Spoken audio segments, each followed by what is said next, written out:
दोस्तों, मैं doctor Sanjay Sharma, pain physician. आज का जो मेरा टॉपिक है CRPS syndrome, chronic regional pain syndrome.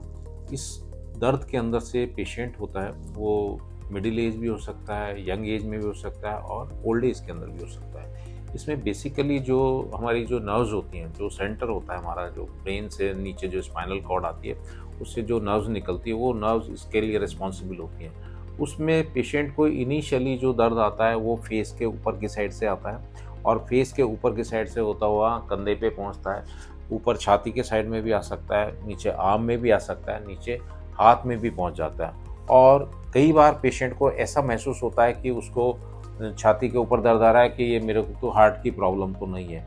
Heart की प्रॉब्लम के लिए वो कार्डियोलॉजिस्ट के पास में जाते हैं और वहाँ पे उसकी ECG होती है, इको होती है, एंजियोग्राफी होती है और उस सब के बावजूद भी उसको पेशेंट का जो दर्द है वो ख़त्म नहीं होता। तो उसको देखने के लिए कि उसका जो दर्द का पार्ट है वो कहाँ से आ रहा है, उसमें फिर हम सेकेंडरी चीज़ ये सोच सकते हैं, उसकी जो मांसपेशियाँ हैं उनके अंदर भी दर्द आ सकता है उस चीज़ के अंदर से।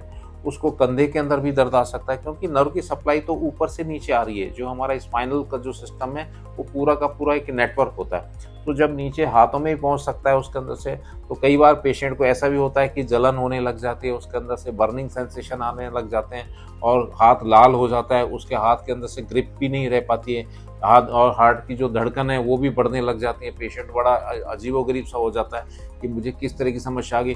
फिर कई बार ऐसा होता है सांस लेने में दिक्कत आती है तो सोचा पल्मोनोलॉजिस्ट के पास में जाओ, तो इन सारी बड़ी कंफ्यूज की स्टेट हो जाता है। तो इसके अंदर से जो न्यूरोलॉजिस्ट होता है या न्यूरोसर्जन होता है, पेन फिजिशियन होता है, उसको पूरा का पूरा फिजियोलॉजिकली और रेडियोलॉजिकली सारा एक क्लिनिकली एग्जामिनेशन करता है। तो उसके अंदर से उसका जो आइडेंटिफिकेशन होता है कि उसका जो दर्द का जो पार्ट आ रहा है कि उसके स्पाइनल लेवल पे किस लेवल पे अफेक्टेड है।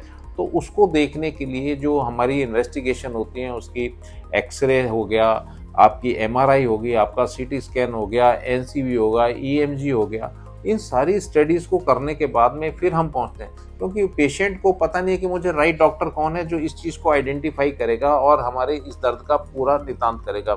तो इस टाइप के जो दर्द होते हैं ये काफ़ी लंबे टाइम तक चलते रहे, केवल दर्द की दवाइयों से या आराम करने से, एक्सरसाइज करने से ये ख़त्म नहीं होता।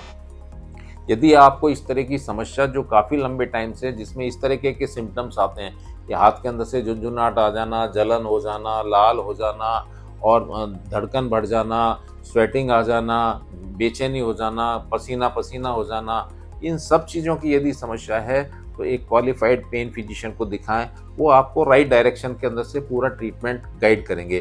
तो इसके लिए हमारी रेडियो फ्रिक्वेंसी एब्लेशन होता है, आपके डायग्नोस्टिक ब्लॉक होते हैं, आपका न्यूरो स्टिमुलेशन होता है ना।